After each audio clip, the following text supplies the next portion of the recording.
Good afternoon, everyone. Thank you so much for joining us. My name is Katie Poser, and I will be the outreach librarian who's hosting the technical aspects of this presentation today. A few logistics as we get started. You are muted, so if you do have a question, please put that in the question panel. We have a tight training today, so we probably won't get to your questions or get to all of the questions, but please put them in the chat anyway, and we will be answering them offline. There are also going to be several other ways that you can ask questions or find information, and we will share that in the training. Secondly, we are recording this, so if you do miss anything or need to rewatch this, no worries. It'll be up on the library's YouTube channel. And with that, I'm going to turn it over to our trainer, Keith Locantore, to tell you everything you always wanted to know about 508 compliance at NOAA. Hello, everyone. Can you hear me okay? Yep, you're loud and clear. Great. As Katie said, my name is Keith Locantore, librarian at NOAA. I do stuff with bibliometrics as well as stuff with the institutional repository. And one of the things we do is both make documents 508 compliant and support people with training for 508 compliance for documents. So that's what this is going to focus on. And despite the grand claim of the title, perhaps, this will be more of an introductory kind of session on 508 compliance, and we might have to consider doing a follow-up or to do a deep dive on certain topics. Or if you have any questions, you can always send them in chat, and we'll try to follow up on them offline further. So let's dive right in.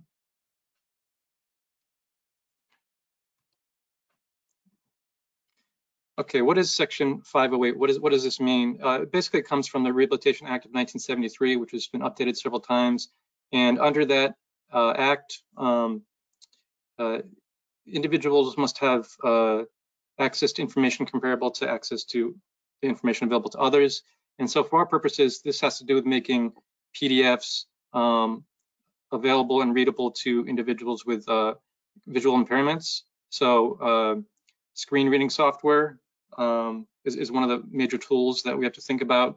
And so later when we go to a document, we're going to want to think about how to make the PDF accessible to individuals who are using the screen reading software. There's going to be some various concepts and terminology that we're going to throw around. Tagging is a big one. Basically, it just means process of putting data into the correct containers so it can be parsed by assistive technology.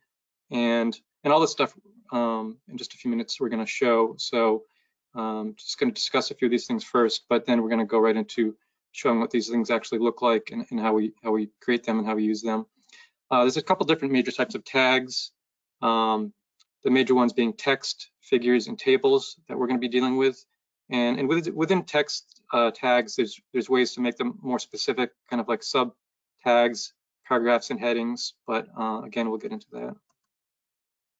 Some of the terminology: alternate text, text that describes figures.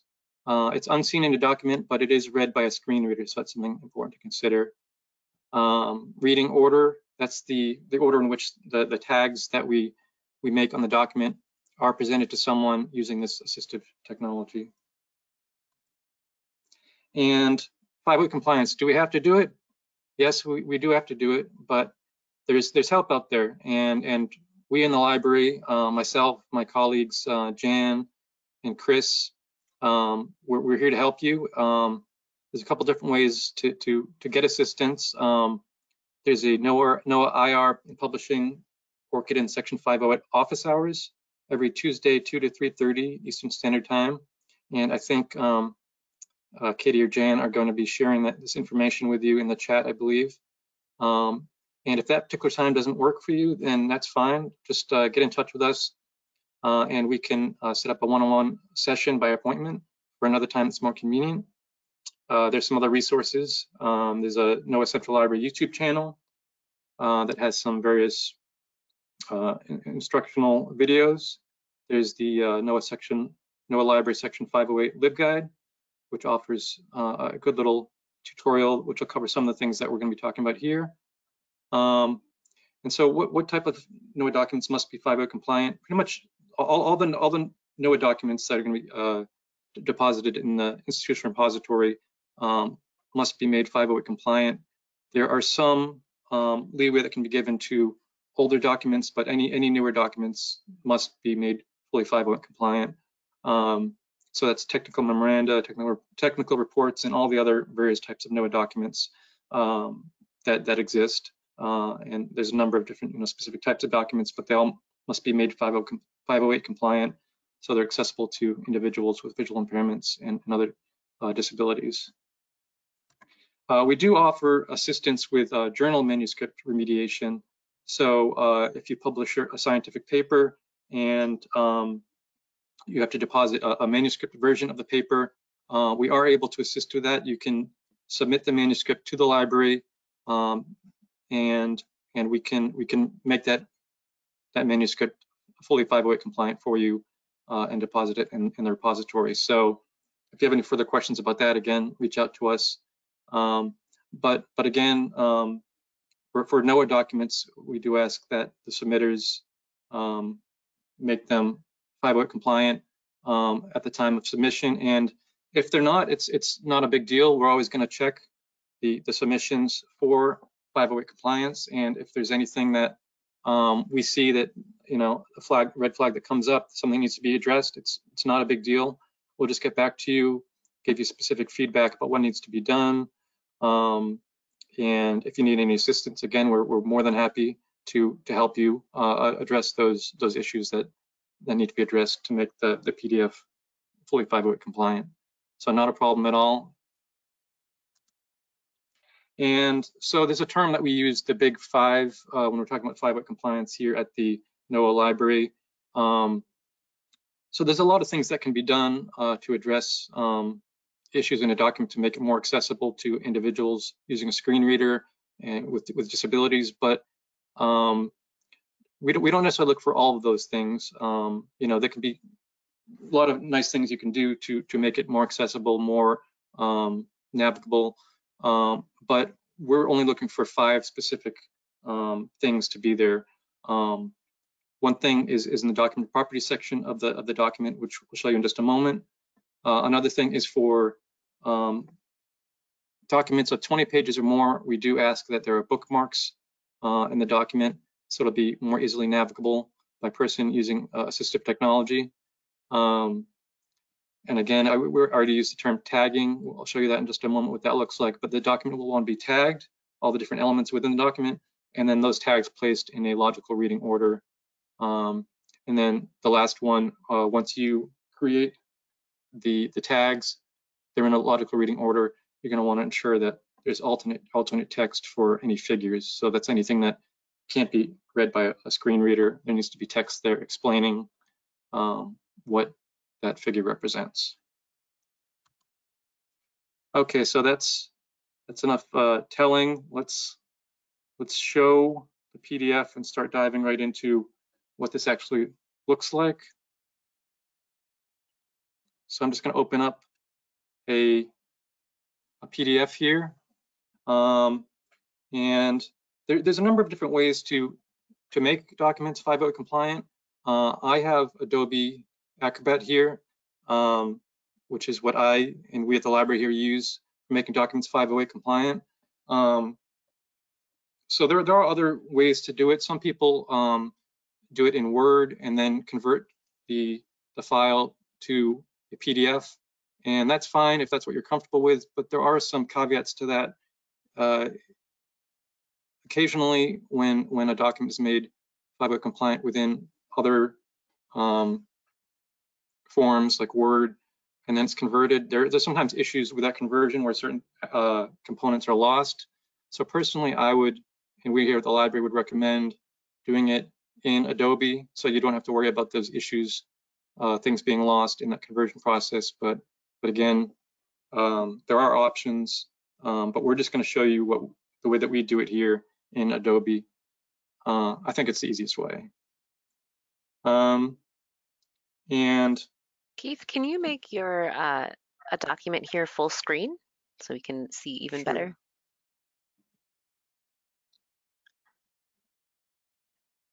Can you see those? Yes, sorry, I meant the whole PDF. There we go. That's what I meant. Thank you. Okay, is that better? Yes, looks Okay, great. cool. Okay, great. So there's even within Adobe, there's various methods you can use. And I am going to, there's a thing here called an accessibility check, and some people do like to use that. If you, it's gonna be a way to check the document. There's nothing wrong with that. Some people prefer to use that. I personally won't be using this method. It's going to highlight certain things that can be useful, but aren't necessarily going to be what we're looking for specifically. So I'm going to show you a way to just do the manual checks that we do when we're checking a document for 5-weight compliance. Again, there's nothing wrong with using the accessibility check. Some people prefer it and find it easier.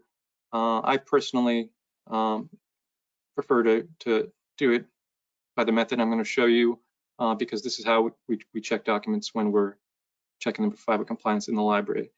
So I'll start with the first item we mentioned, bookmarks. As you can see here, this document is 31 pages, so it's over that 20-page mark that I mentioned. So we would want to add bookmarks to this document. So click on this little thing here that kind of looks like a bookmark, and on the side, and you can open it up right there.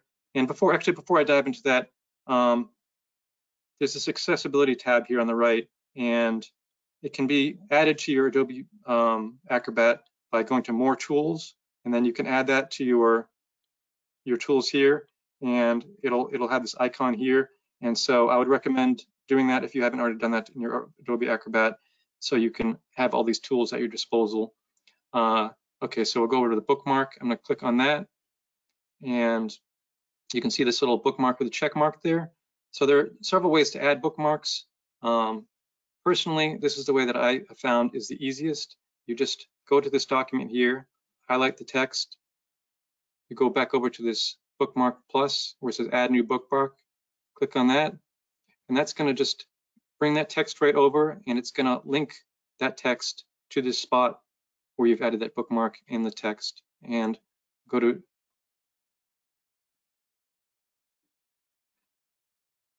another section here, table of contents. Again, just highlight that text, go over to this bookmark plus, click that. Oops, made an extra one, so I can just delete that. Not a problem. And you're going to want the bookmarks to essentially mirror the table of contents. So go to the acknowledgements and introduction, basically the main headings. So we have the introduction here. Again, just add this bookmark. Pretty easy. This could just take a 2 minutes to go through this document and add all the main headings. So I won't go through the whole thing, but that's the idea. You can just go with all the main headings, add these bookmarks, and it's really a pretty simple process. And just show you. So you click on that. That'll go to that first one. That goes to that. That'll go to introduction. So they're all linked. So someone using a screen reader can easily navigate between those main headings. So that's pretty easy. The second item that we'll show you is the document properties, and there's a couple of different ways to access this. One way is just to hover your cursor over the document, right click, and it'll bring up this here. If you go down to the bottom, click document properties, and again, there's other ways to access this, but that is one easy way to access this feature, document properties. And so within document properties, there are a couple things that we require. We require that there be a title present here in this first field. This is under this description tab here. And if you go to the advanced tab, we require that the correct language be selected here. It is English, and that is already selected. So we just go to the title. I'll just copy that. Go back to the document properties, open that up. Go to title. Okay, so that only copied part of it. And so you want to make sure that whenever you put something in there, you press OK, and that'll save it. And then I would put the complete title in there.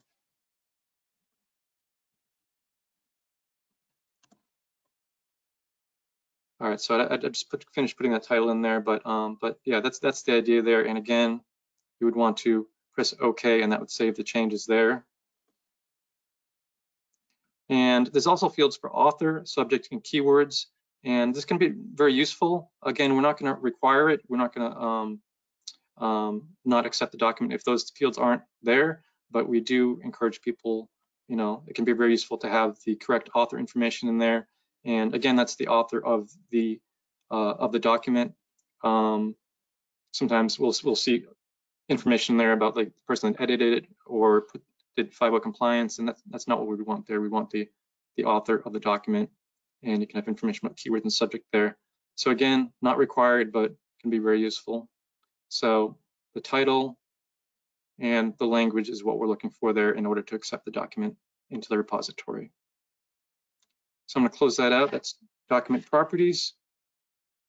And then put this thing here over on the side that says reading order. So I'm going to click on that, and then this box appears. Just move that over to the side here. And so there's mentioned the word tagging before. You might be familiar with that process. There's a way to create tagged elements within this document. So one way to do it is you can highlight this text that's on this first page here, and you can see that it's recognizing that these are characters. These are lettered alphanumeric characters here. So it's recognizing that, and you can see that, and it has those boxes around it. And then so you can go up here to text paragraph, and that'll create a text tag. So this makes it readable to a screen reader. So this text would be read to someone using assistive technology, using a screen reader. Whereas right now, this text up here at the top is not tagged, so that would be bypassed by the screen reader. So that's why it's essential that all the elements of the document that are important are tagged, so it can be read by the assistive technology. So again, I could put a box around that, go to text paragraph, and around this text here. And you can see that these different numbers come up, and that brings up the other issue that I mentioned of reading order. And so these different elements, whether they're text tags or other tags, are read by the assistive technology, the screen reader, in a particular order. And so this one would be read first, the one that has a 1. The second one would be read second, and one with a 3 read third. So there's ways to rearrange that. In this case, it wouldn't be necessary because those appear to be in a logical order there. But if you go to this thing here on the left that says Z order, is what we call it. There's ways to rearrange the order of those tags. I could pull that down there. Now you can see that 2 is at top, then the 1, then the 3. I could rearrange it further. So for this one, we would, it doesn't actually necessarily make sense to do this, or maybe it does. Whatever makes sense to you. There's not necessarily right or wrong. It's just whatever kind of makes sense to you when you are arranging your document. So close that out.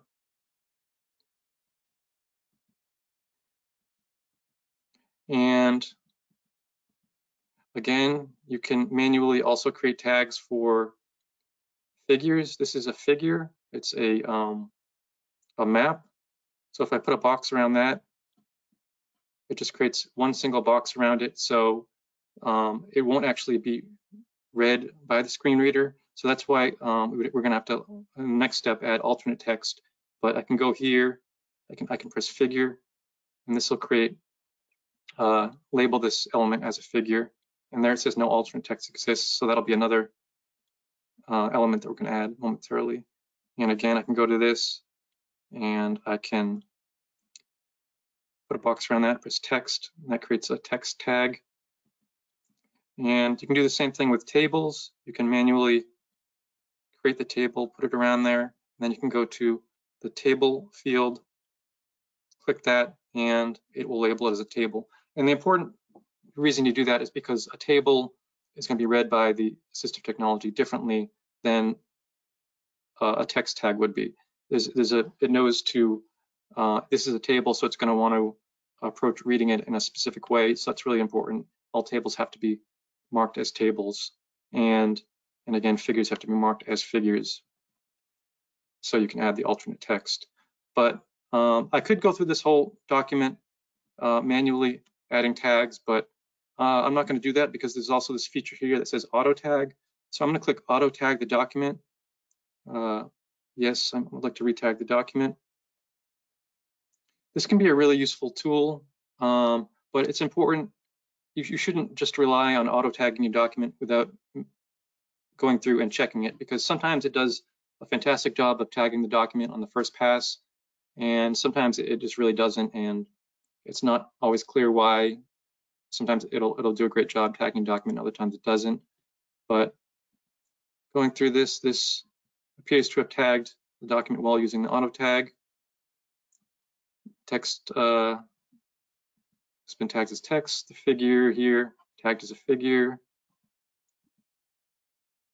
The table here is tagged as a table. So one thing you can do, and what I usually do, is I will auto tag a document, and then I'll go through and kind of make manual corrections as needed. And if this figure was somehow mis-tagged, I would make an adjustment to that. You can right-click on that. You can go to delete selected item structure, and that'll detag it and say that didn't tag as a figure. I can go and tag it as a figure. Okay, so now that all those elements are tagged, and assume we've gone through and we've checked that everything seems to be tagged correctly, we see that it says figure, no alternate text exists. So we're going to have to add alternate text to the figures. So again, someone using Citrix technology, they're going to need to have this read to them so they know what this figure represents. And so there's a couple different ways to do that. One way to do it is if you go to set alternate text over here, you click on that, it'll go through all the different elements that are highlighted as figures. Here, this is the Department of Commerce seal. So you could just put that in this here, Department of Commerce seal, and then NOAA Fisheries. Okay, so I think you would probably want to indicate that this is the NOAA Fisheries seal, but say that this was just what's like a decorative element on the title page. It was just like a picture that, it was a nice picture, but didn't necessarily add content to the paper, and wouldn't necessarily have to, someone looking at this paper didn't necessarily know what it was to understand the content of the paper.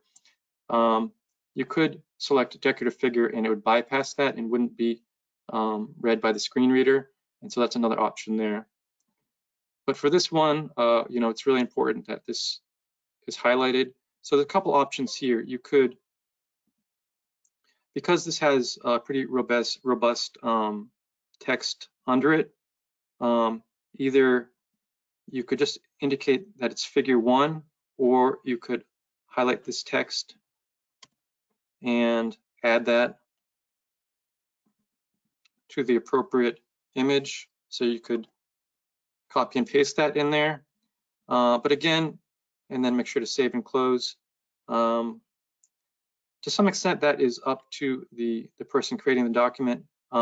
Because there's a figure with this text directly under it, one thing to keep in mind is that essentially it's going to read this text, and then it'll go to the next text box under it, and it's going to read that text. So it's essentially going to be reading the same thing. So in this instance, you could just put figure 1 in that alternate text box, and the person could just refer to the text under it. But if this figure didn't have robust text directly under it, then I would recommend you'd want to make sure you put in more information to that alternate text box. You want to be able to explain what that means to someone using assistive technology, so they can understand what's going on with the paper, the content of it.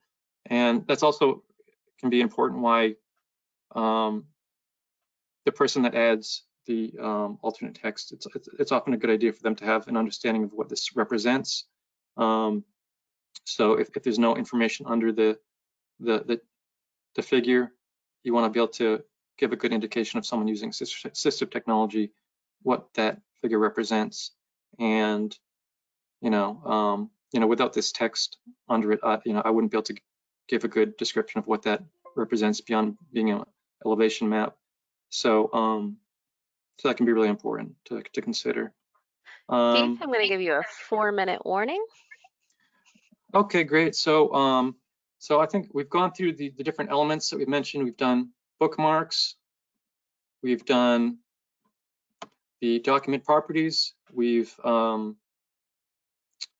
shown the how you can tag different elements within the document, put them in a different and arrange the reading order so it makes logical sense for someone navigating the document, and then how you create alternate text. So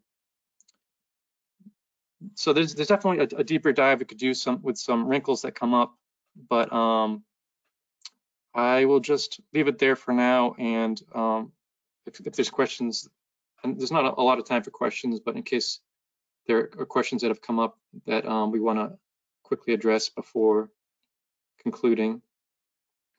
Yes, thanks, Keith. We did have 1 or 2 questions that came up.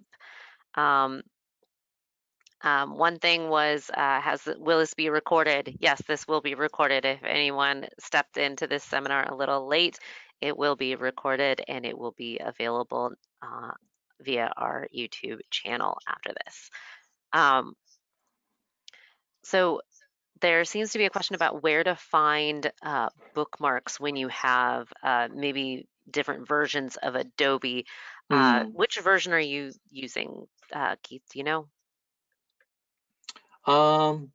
It's labeled as Adobe Acrobat Pro. It should be the most recent, from my understanding. Yeah, I the most recent version of Adobe Acrobat Pro. Yeah. So when you go into accessibility, should the bookmarks always be on that side, or did you have to add them specifically? Okay, that's a good question. So, Jan, I don't know if you're there. Will those automatically be there, or will those come up when you add this accessibility feature? Do you happen to know? So then bookmarks are automatically on the left-hand side icon menu. But if yours isn't there for some reason, you can right-click on the blank space below, and you can do this, Keith, so maybe they can see it pop up. And then the other icons that are all the way over to the left on the right down there. You can see all of the different icons that are available. And then once you have them, you brought up, you can make it sure that they stay on the left-hand side menu, so they're easily accessible in further uses of the program.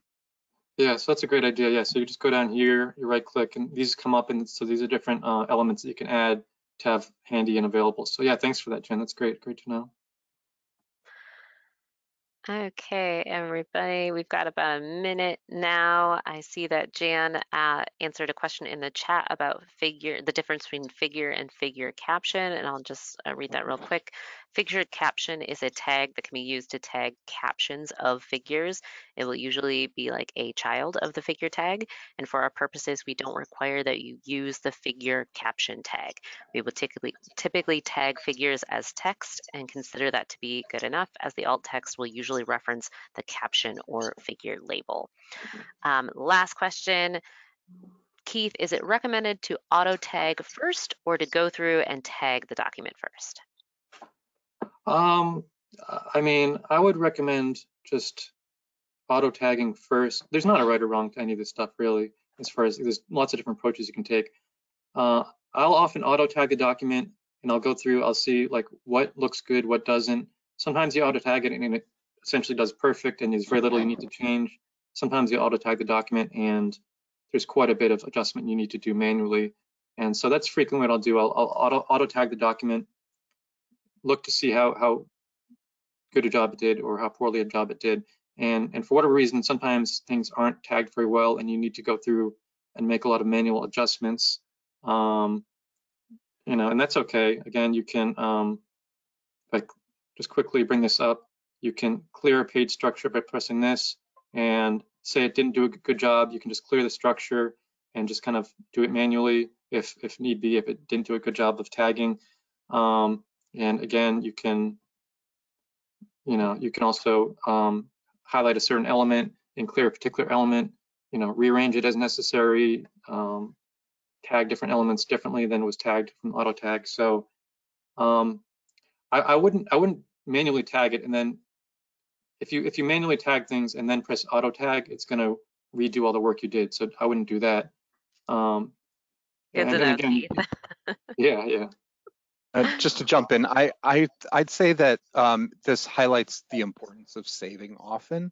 When you're doing accessibility work, it's really important to make multiple saves of things and save as you're going along, because Adobe is a difficult, I mean, it's temperamental sometimes. So save a copy of the base document, try auto tagging. If it makes a mess of the tags and you think that you're going to have to manually tag everything, then you can just revert to your previous save and then start manually tagging everything. But generally, the auto tag feature is usually the best way to start out. Great. Thank you, everyone. I hate to cut us short, but we wanted to keep this 30 minutes and respect everybody's lunch hour if you are on the East Coast, of course. So thank you all for coming. We will get to whatever questions we didn't answer offline via email. And please remember that you can always email us at noaa.repository@noaa.gov.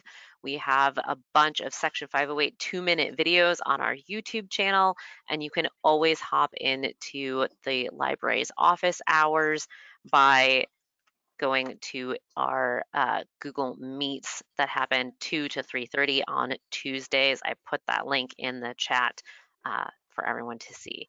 Thank you all, and I hope you have a wonderful rest of your day. Thanks, everyone.